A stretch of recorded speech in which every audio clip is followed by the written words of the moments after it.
हर रोज एक नई कहानी देखने के लिए चैनल को सब्सक्राइब करें और बेल आइकन दबाना ना भूलें। भूमि की माँ रचना सुबह सुबह सभी के लिए नाश्ते में गर्मा गर्म चाय पकौड़े बनाती है। तभी आंखें मसलती हुई भूमि अपनी माँ के पास आकर कहती है, मम्मी खुशबू तो बड़ी अच्छी आ रही, क्या बना रहे हो? बेटा मैं चाय और साथ में पकोड़े बना रही हूँ, पालक के, आलू के, प्याज के, गोभी के और हाँ बैंगन के भी। क्या बैगन के पकोड़े? हाँ बेटा बैंगन के पकोड़े, तू खाकर देखना, बहुत अच्छे लगते हैं। पर जा पहले फ्रेश हो जा। अपनी माँ की बात सुनकर भूमि वहाँ से चली जाती है और जल्दी से फ्रेश होकर आती है। रचना जल्दी से टेबल पर चाय पकोड़ों का नाश्ता लगाती है और भूमि जल्दी से पकोड़े खाना शुरू करती है। तभी रचना कहती है, अरे बेटा ये बैंगन के पकोड़े खाकर देख, तुझे प्यार न हो जाए बैंगन से तो कहना। ऐसा है क्या माँ? ठीक है, खा कर देखती हूँ। हाँ हाँ खाइए हरी चटनी के साथ। क्या बात है माँ, ये बैगन का पकोड़ा तो सच में बहुत ज्यादा ही मस्त है।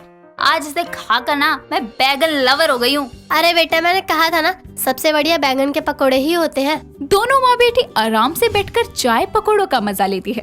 वक्त गुजरता है। भूमि को अब बैंगन खाना काफी पसंद था।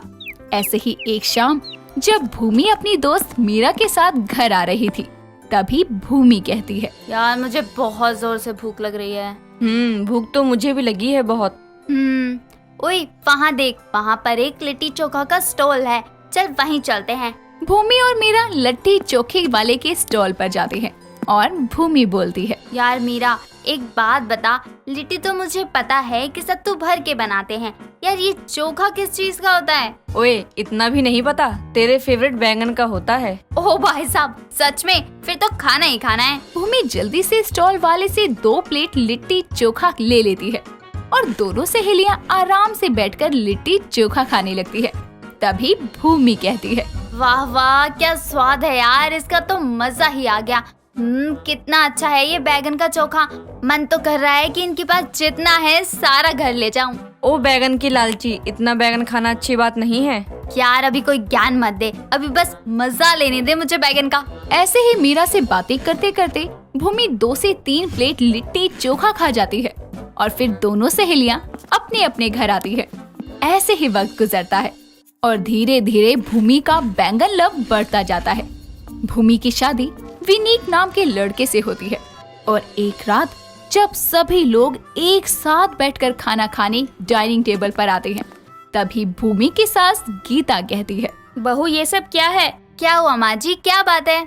बहू ये सब क्या है? बैगन का भरता, बैगन के भजिए, भरवा बैंगन। क्यों आज घर में बैंगन के अलावा कोई सब्जी नहीं थी क्या? थी ना माँ जी, घर पर तो गोभी, गाजर, मटर, टमाटर, पनीर सब था। तो फिर खाने में बैंगन बैंगन क्यों हो रखा है? माँ जी वो क्या है ना, मुझे बैंगन खाना बहुत ज्यादा पसंद है, इस वजह से मैंने सारी बैंगन की आइटम बना ली। पर यार हमें तो नहीं पसंद, तुम्हें खाना था तो अपने लिए बना लेती, मुझे और माँ को क्यों खिला रही हो ये सब? अरे आप गुस्सा क्यों होते हैं, एक बार खा कर तो देखो, आपको भी प्यार हो जाएगा बैंगन से। सच में इसका स्वाद इतना अच्छा है कि जुबान से उतरेगा ही नहीं। मेरा बस चले तो मैं बैगन का मुरब्बा और अचार भी बना लूं। रुक बेटा, मैं मैगी बनाकर लाती हूँ, उससे रोटी खा लेते हैं। माँ जी मैं बना देती हूँ, रुको। नहीं मुझे बैंगन वाली मैगी नहीं खानी, तुम अपना ये बैंगन जो बनाया है वही खा बैठकर। इतना कहकर गीता रसोई में जाती है और कुछ ही देर में मैगी बनाकर लेकर आती है, जिसके बाद दोनों माँ बेटा मैगी और भूमि आराम से बैंगन खाते हैं। ऐसे ही दिन गुजरते हैं। भूमि की हर दिन बैंगन खाने की आदत ने उसके ससुराल वालों के नाक में दम किया हुआ था। ऐसे ही एक शाम जब विनीत ऑफिस से घर आता है तो जोर से अपना लंच बॉक्स जमीन पर पटक कर चिल्लाते हुए कहता है, भूमि भूमि ओ बैंगन भूमि। हाँ क्या हुआ, क्यों चिल्ला रहे हो? और ये लंच बॉक्स ऐसे जमीन पर क्यों पटका हुआ है? चिल्लाऊं नहीं तो क्या आरती उतारूं तुम्हारी? अरे हद हो गई है यार। जी पर मैंने क्या किया वो तो बता दो। यार रोज रोज हर रोज तुम मेरे खाने के डब्बे में बैंगन की सब्जी डाल देती हो। यार तुम्हारी वजह से रोज सब मेरा मजाक बनाते हैं। स्टाफ मुझे बैंगनों का सीईओ बुलाकर चिढ़ाने लगे हैं।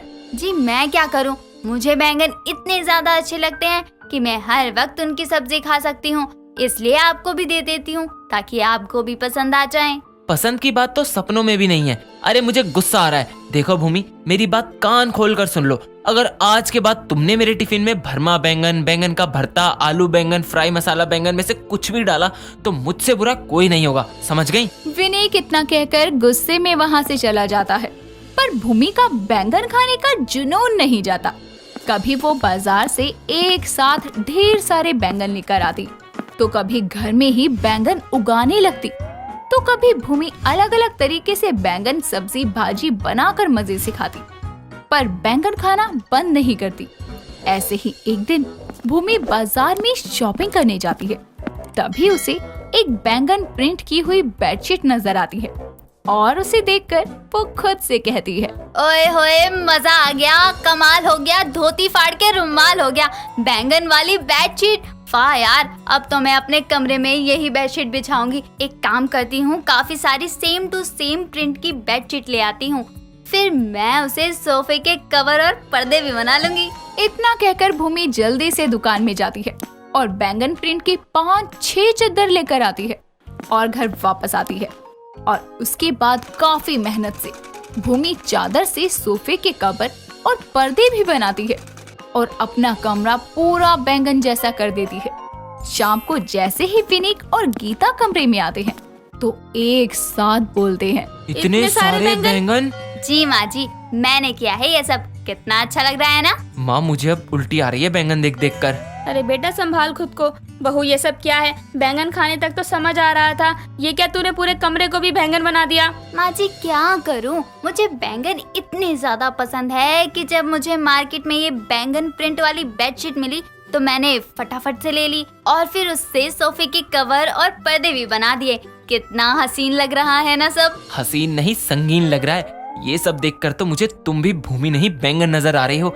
इससे पहले ही कि मैं पागल हो जाऊं, मुझे यहाँ से चलना चाहिए। यार एक बात बताओ, तुमने मुझसे शादी क्यों की? किसी सब्जी वाले या फिर बैंगन से ही शादी क्यों नहीं कर ली, पागल औरत? हाँ बहू, अरे तुझे बैंगन खाना था तो हमने तुझे रोका नहीं, पर अब तो पानी सर से ऊपर जा चुका है। अरे आज तो तू बैंगन प्रिंट चादर पर्दे लगा रही है, कल को तेरा बस चले तो तू दीपमाला की तरह घर में बैंगन लगा देगी।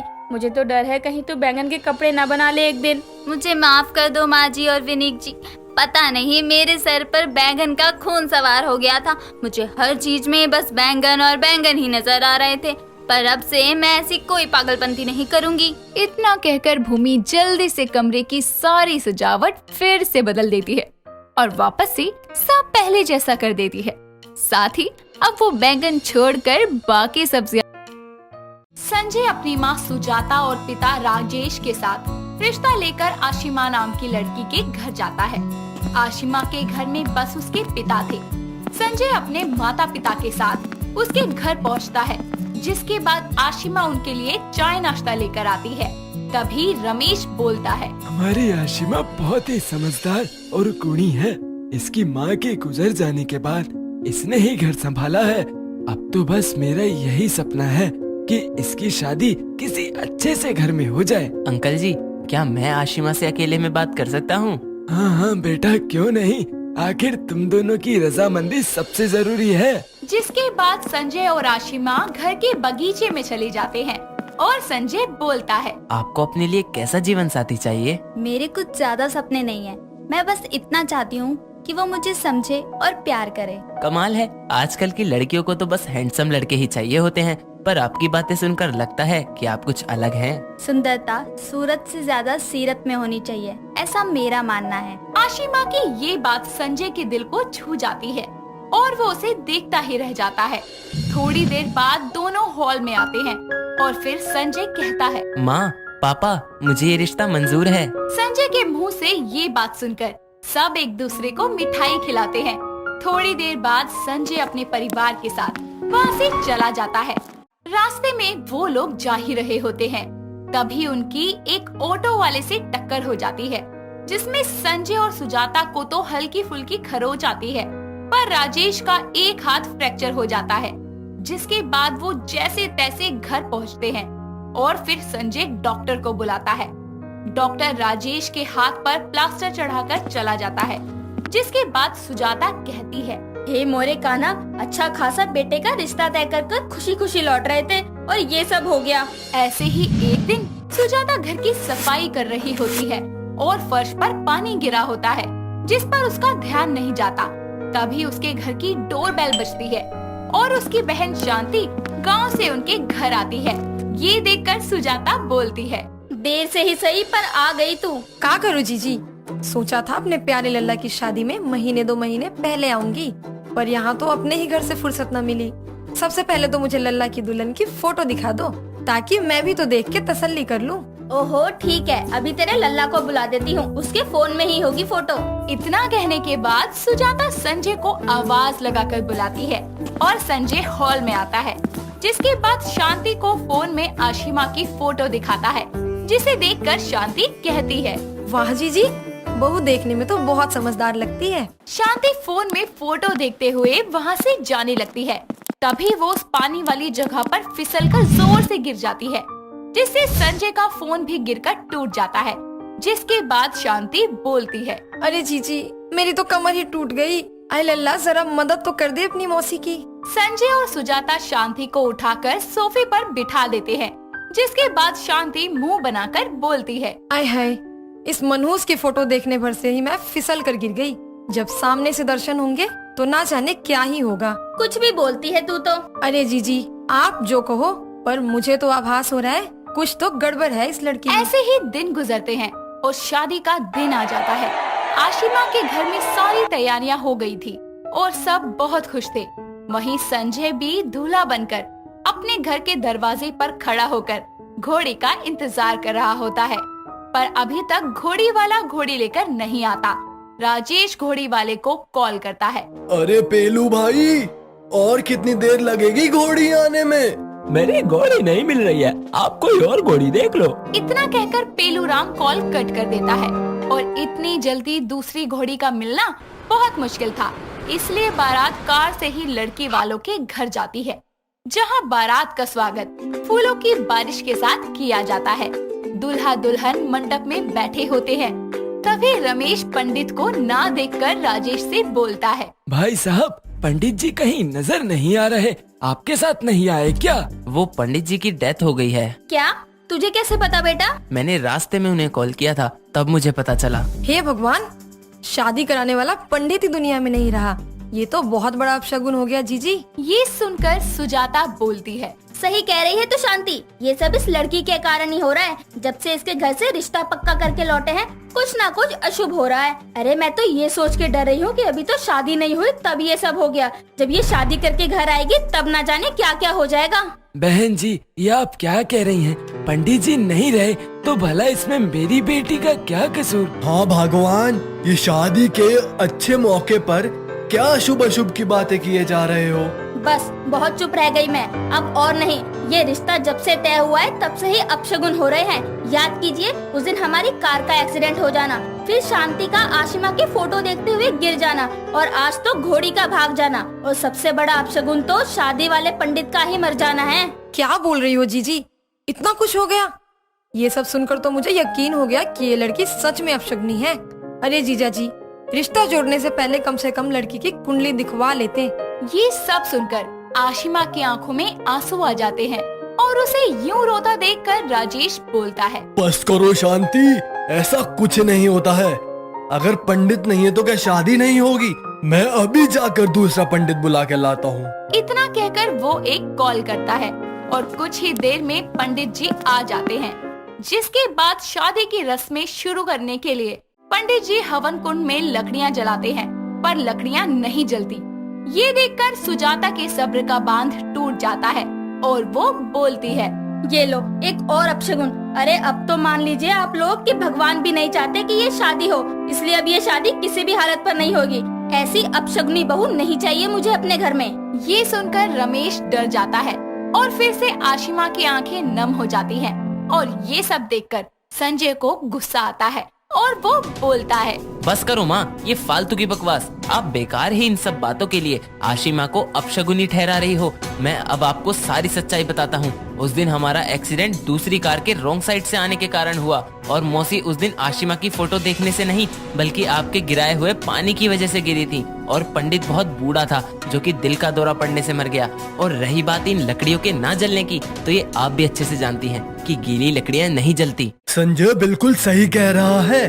और आशिमा बेटा, तुम डरो मत, ये शादी जरूर होगी। सच्चाई जानने के बाद सुजाता और शांति की बोलती बंद हो जाती है और फिर सारे रीति रिवाजों के साथ दोनों की शादी हो जाती है और आशिमा अपने ससुराल आ जाती है।